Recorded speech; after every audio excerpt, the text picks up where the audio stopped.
ఉత్తరప్రదేశ్లోని బహ్రైచ్లో ఒక దారుణ ఘటన చోటు చేసుకుంది. ఒకే కుటుంబంలో 5గురిని హతమార్చాడు ఒక నరహంతకుడు. అన్న హత్య కేసులో బెయిల్పై బయటకొచ్చి వదిన 3 కుమార్తెలను కూడా హతమార్చాడు ఒక సైకో.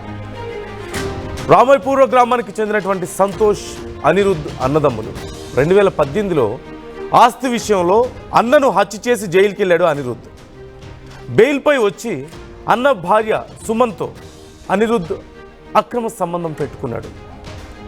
సుమన్, అనిరుద్ జంటకు 2 కుమార్తెలు కలిగారు. అంతకుముందే సంతోష్తో ఒక బిడ్డకు జన్మనిచ్చింది సుమన్. హత్య కేసులో వదినే ప్రత్యక్ష సాక్షి కావడంతో సాక్ష్యాన్ని మార్చాలంటూ అనిరుద్ ఒత్తిడి చేస్తున్నాడు. అయితే సుమన్ ఒప్పుకోకపోవడంతో పిల్లలతో సహా సుమన్ని కిడ్నాప్ చేసి లఖింపూర్ జిల్లాలోని శారదా నదిలో వారందరినీ తోసేసి దారుణంగా హత్య చేశాడు. కేసు దర్యాప్తు చేపట్టి అనిరుద్ను అరెస్ట్ చేసి పోలీసులు విచారణ చేస్తున్నారు. మేము చూపిస్తున్నటువంటి ఫోటోలు, విజువల్స్, అలాగే చెప్తున్న వార్త కొంచెం కఠినంగా ఉండొచ్చు, సున్నిత మనస్కులు గాయపడవచ్చు. యూఎస్ డిస్క్రిప్షన్ ఈజ్ అడ్వైజ్డ్, జాగ్రత్తలు తీసుకోవాలంటూ ఆర్టీవీ సూచిస్తోంది. చాలా దారుణమైనటువంటి సంఘటన ఉత్తరప్రదేశ్లోని బహ్రైచ్లో చోటు చేసుకుంది. సంతోష్, అనిరుద్ అన్నదంపతులు. సంతోష్ భార్య సుమన్, వాళ్ళకి పెళ్ళై 12 ఏళ్ళు అవుతుంది. వాళ్ళకు కూతురుంది నందిని, 12 ఏళ్ల కూతురుంది, 13 ఏళ్లకు పైగా పెళ్ళయింది. అయితే అన్నదమ్ముల మధ్యలో, సంతోష్ అనిరుద్ మధ్యలో ఆస్తి కోసం గొడవ జరగడంతో సంతోష్ను అనిరుద్ దారుణంగా హత్య చేశాడు. జైలుకు వెళ్ళాడు. ఆ హత్యకు ప్రత్యక్ష సాక్షి సుమన్, సంతోష్ భార్య. అయితే జైలు నుంచి బయటకు వచ్చిన తర్వాత అనిరుద్ తన అన్న సంతోష్ భార్య అయినటువంటి సుమన్ని బలవంతంగా తనతో ఒక అక్రమ సంబంధం పెట్టుకొని తనని అనుభవించడం మొదలుపెట్టాడు. అయితే అప్పటికే 12 ఏళ్ల కూతురు నందిని ఉంది మొదటి భర్తతో, సంతోష్తో. ఇప్పుడు మళ్ళీ తమ్ముడు బలవంతంగా అదే తన వదినతోనే సంబంధం పెట్టుకొని 2 పిల్లల్ని కన్నాడు. వాళ్ళిద్దరికీ మళ్ళీ కొన్ని విషయాల్లో గొడవలు వచ్చాయి.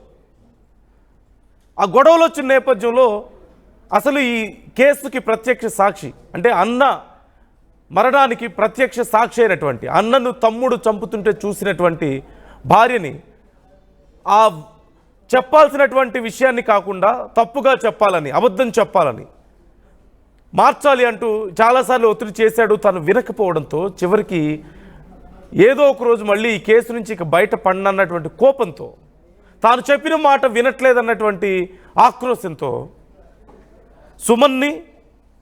సుమన్కి అనిరుద్కి, తనకి ఇద్దరికి పుట్టినటువంటి 2 చిన్నపిల్లల్ని, తన అన్న సంతోష్తో పుట్టినటువంటి పెద్ద కూతురు 12 ఏళ్ల కూతుర్ని 3 తీసుకువెళ్ళి శారదా నదిలో తోసేసి వాళ్ళ ప్రాణాలు తీశాడు.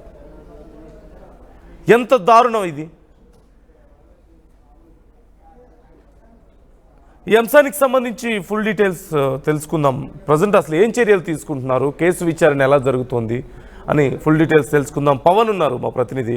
పవన్, స్టోరీ వింటుంటేనే చాలా భయంకరంగా ఉంది. అంటే ఎక్కడ నైతిక విలువలు కనిపించడం లేదు, మనిషి అన్న కనీసం విచక్షణ కనిపించడం లేదు. ఆస్తి కోసం అన్నను చంపి అన్న భార్యను లోబరుచుకొని బలవంతంగా అనుభవించి వాళ్ళతో మళ్ళీ 2 పిల్లల్ని కని మొత్తం 3 పిల్లల్ని, ఆ వదినని, అందరినీ కలిపి ఒకేసారి ప్రాణాలు తీశాడు. కేవలం తాను సాక్ష్యం చెప్పనందుకు, తనకు కావాల్సినట్టు. పోలీసులు ఏమంటున్నారు? ఈ కేసుకు సంబంధించి ఇంకా డీటెయిల్స్ ఎలా ఉన్నాయి? రైట్ నందు, ఏదైతే ఉత్తరప్రదేశ్ బహ్రైచ్లో దారుణమైన ఘటన అయితే చోటు చేసుకుంది. కేవలం ఆస్తి కోసం వచ్చిన తగాదాలో సొంత అన్ననే హతమార్చాడు అనిరుద్ అనే ఒక వ్యక్తి. కేవలం ఆస్తి పంపకాల్లో తేడా రావడంతో అతి కిరాతకంగా హతమార్చాడు. సో ఈ ఏదైతే ఆ హత్య కేసులో జైలుకి కూడా వెళ్ళడం జరిగింది. జైలుకి వెళ్ళి కొన్ని నెలల్లోనే సుమారుగా 3 నుంచి 6 నెలల్లో అతను బెయిల్ మీద అయితే బయటికి రావడం జరిగింది. సో బహ్రైచ్ లోని రామైపూర్ గ్రామానికి చెందిన అనిరుద్ కుమార్ 2018 తన సోదరుడు సంతోష్ కుమార్ ఆస్తి వివాదంలో హత్య చేసిన కేసులో జైలుకి వెళ్లి మళ్ళీ బయటికి వచ్చి సేమ్ మళ్ళీ ఏదైతే ఆ పాత కేసు ఏదైతే ఉంటుందో దాన్ని పూర్తిగా చెడిపేసే ప్రయత్నం అయితే చేస్తా ఉన్నాడు. సో ఇదే క్రమంలో తన వదినని సుమన్ ఏదైతే ఉందో తనని లోపరుచుకునే ప్రయత్నం అయితే చేశాడు. తనని మాయ మాటలు నమ్మించి తనతోటి అక్రమ సంబంధం అయితే పెట్టుకోవడం జరిగింది. సో ఏదైతే సుమన్ కూడా ఇదివరకే 2 పిల్లలు ఉన్నారు, ఒక కుమార్తె ఉండడం జరిగిన తర్వాత సుమన్ తోటి మళ్ళీ 2 పిల్లల్ని కలగడం జరిగింది. సో ఇదైతే ఒక 2 పిల్లలు ఉన్నారు, ఎక్కడికి పోదు, నాకేం చెప్పదు, నా చెప్పు చేతుల్లో ఉంటుంది అనుకున్న సమయంలో ఇరువురు మధ్య గొడవలు రావడంతో ఒక్కసారిగా సుమన్ తిరగబడడం జరిగింది. నువ్వే కదా చంపింది భర్తని, నేను పోలీసులకు ఎంత చెప్తాను, నేను నీ గురించి అంటూ కూడా తన కోపంలో వచ్చిన మాటలు బెదిరించడంతో ఒకసారిగా మళ్ళీ అనిరుద్ధ్ అయితే రెచ్చిపోవడం జరిగింది. ఎప్పటికైనా ఈ కేసు బయటకు వస్తుంది, వీళ్ళు ప్రాణాలతో ఉంటే నాకే ముప్పు అనుకొని కేవలం ఒక్క మర్డర్ కేసు గురించి పోయి కంప్లీట్ గా 5గురిని అయితే హతమార్చాడు ఈ అనిరుద్ధ్ అనే వ్యక్తి.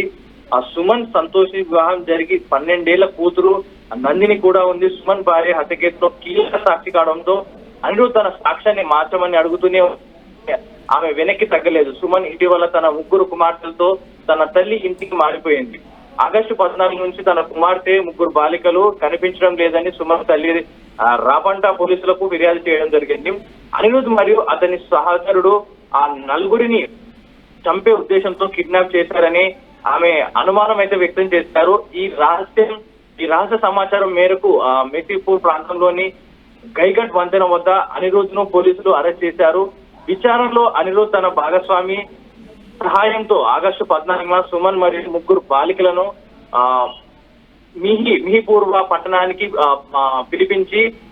పిలిపించాలని ఒప్పుకున్నాడు. ఆ తర్వాత అతను వారిని లఖింపూర్ ఖేరి జిల్లాలోని కమర్షియా ప్రాంతంలోని శారదా వంతెనపై వద్దకు తీసుకెళ్లి ఆ నది దగ్గర చూపిస్తూ ఉన్న సమయంలో సుమన్ మరియు బాలికల దుస్తులు, ఆ బాలికలో ఒకరి బూట్లు మరియు ఆ నేరానికి ఉపయోగించిన మోటార్ సైకిల్ అయితే ఆ వంతెన చుట్టూ అయితే పోలీసులు కనుగొనడం జరిగింది. సో ఏదైతే ప్లాన్ పూర్వకంగా ఇతను అనిరుద్ధ్ అతని అనుచరుడు ఎవరైతే ఉన్నారో ఇద్దరు సాయం తీసుకొని వెళ్ళి కావాలని ఆ ఫ్యామిలీని తీసుకొచ్చి మనం ఒక టూరిస్ట్ ప్లేస్ కి వెళ్దాం, మనం చూపించాలి, మీకు వెళ్దాం, చూపించుకొని వస్తాం, పాత ఖర్చులన్నీ మర్చిపోదాం అంటూ కూడా నమ్మించి ఆ వంతెన దగ్గరికి అయితే తీసుకెళ్ళడం జరిగింది. తీసుకెళ్లిన క్రమంలో బలవంతంగా వాళ్ళందరినీ కూడా అతి కిరాతకంగా ఏదైతే సుమన్ తన భార్య ఏదో వదిన చేస్తున్నారో ఆమెని నదిలో చూశాడు.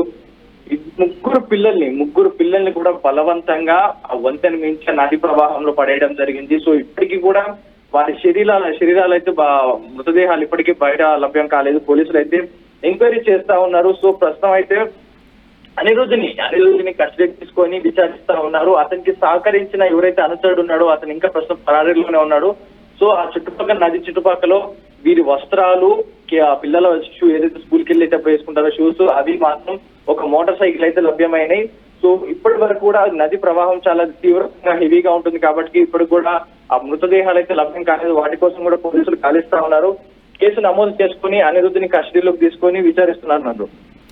Right, thank you Pavan, thanks for the details. మనం చూస్తున్నాం కదా, స్క్రీన్లో కనిపిస్తుంది, చిన్న పిల్లలు 2 శుభం తెలియనటువంటి చిన్న పిల్లలు, కనీసం ఒక 3 ఏళ్ల వయసు కూడా సరిగా లేని పిల్లలు. అన్నను చంపిన దారుణమైనటువంటి ఘటన వైపు, సొంత అన్నని ఆస్తి కోసం హత్య చేయడం, జైలుకి వెళ్ళి బయటకు వచ్చి మళ్ళీ అన్న భార్యనే బలవంతంగా తనతో కాపురం చేయడం, అన్న భార్యతో. సొంత అన్న భార్య అంటే తల్లితో సమానం అంటారు కదా వదిన, అలాంటి మహిళతో కాపురం చేయడం. అప్పటికే ఆ మహిళకి 12 ఏళ్ల కూతురు ఉంది. మళ్ళీ ఆ మహిళతోనే 2 పిల్లల్ని కన్నాడు వదినతో కాపురం చేసి.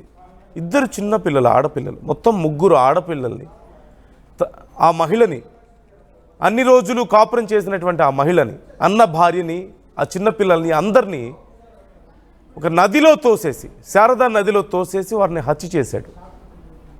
ఆస్తి కోసం అన్నను చంపి సాక్ష్యం మార్చలేదని అన్ని రోజులు బలవంతంగా అనుభవించినటువంటి అన్న భార్యను, వాళ్ళకు పుట్టినటువంటి పిల్లల్ని అందరినీ, చిన్న పిల్లలు మీరు స్క్రీన్ మీద చూస్తున్నారు, శుభం తెలియని పిల్లలు, వాళ్ళని తన చేతులతో తానే తీసుకువెళ్ళి ఆ నదిలో వేశాడంటే ఎంత కర్కశమైనటువంటి హృదయం కల వ్యక్తి, ఎంత రాక్షసత్వం ఉన్నటువంటి మనిషి. అసలు మనిషి అనగలుగుతామా? తల్లితో సమానంగా చూసుకునే అన్న భార్యతో అలా ఎవరైనా చేయగలుగుతారా? ఆ తర్వాత వాళ్ళకే పుట్టిన ఇద్దరు చిన్న పిల్లలను కూడా చంపుతారా? ఇంతకంటే దారుణం ఏమైనా ఉంటుందా? ఇంతకంటే రాక్షసత్వం ఇంకేదైనా ఉంటుందా? కఠిన శిక్షలు పడాల్సిన అవసరం ఎంతైనా ఉంది ఇలాంటి విషయాల్లో. కేవలం తనకు నచ్చిన సాక్ష్యం చెప్పలేదని అప్పటికే జైలుకి వెళ్ళొచ్చాడు. ఆ కేసు కొనసాగుతుంది. ప్రత్యక్ష సాక్షిగా ఉన్నటువంటి అన్న భార్య, ఇప్పుడు తాను బలవంతంగా అనుభవిస్తున్న ఒక మహిళ, తనకు నచ్చిన సాక్ష్యం చెప్పలేదన్న ఒకే ఒక్క కారణంతో వాళ్ళందరినీ నదిలో తోసేసి తన చేతులతోనే తన పిల్లల్ని కూడా నదిలో తోసేసి హత్య చేశాడు. పోలీసులు ఈ కేసుకు సంబంధించి విచారణ చేస్తున్నారు. కఠిన శిక్షలు పడాలని ఆశిద్దాం. ఈ అంశానికి సంబంధించి మీ అభిప్రాయాలను మాతో పంచుకోండి, కామెంట్ చేయండి. ఇంత దారుణంగా వ్యవహరిస్తున్నటువంటి తీరు, రోజు రోజుకి ఇలాంటి కేసులు పెరిగిపోతున్నాయి. మనుషులు కనీసం విలువలు లేకుండా పోతున్నటువంటి ఘటనలు ఇలాంటివి మనం చూస్తూనే ఉన్నాం. మీ అభిప్రాయాలను కూడా మాతో పంచుకోండి, కామెంట్ చేయండి. ఎలాంటి శిక్ష పడాలి ఆ వ్యక్తికి?